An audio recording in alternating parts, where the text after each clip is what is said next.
So I just wanted to do a quick video on this First Alert wired fire alarm. So we had the original ones in the house for, gosh, we've been here 19 years and they were put in before that.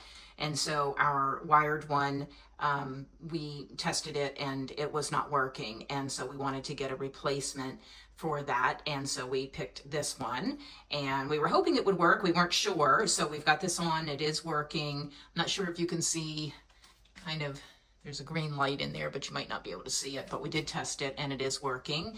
And so what we had to do was, I'll show a little video clip of what was coming out of the wall.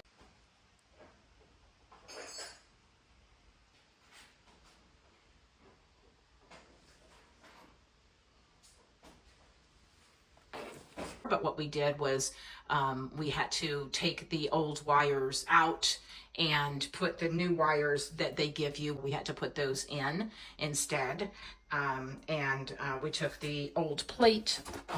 We took the old plate off, which was this. We took that off the wall and had to put the new one in. So these were the wires that we took out. This was actually bigger for this fire alarm than, this was the one that was in the wall. And so this was the one that we had to take out and replace it with the one that comes with this fire alarm. So, or this fire detector, whatever you want to call it. And so yeah, it worked really well. You know, just a little bit of, you know, working with it and, you know, making sure that you're replacing the wires correctly.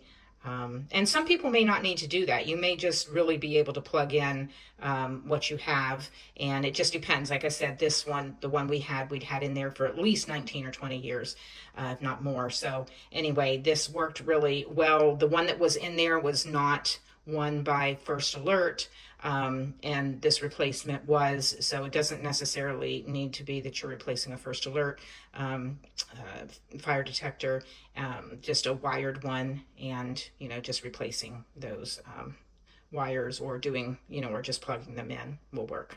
So yeah, really happy with this. Now I feel a little bit better knowing that we are protected with that. So we really like it. I think you'll like it too.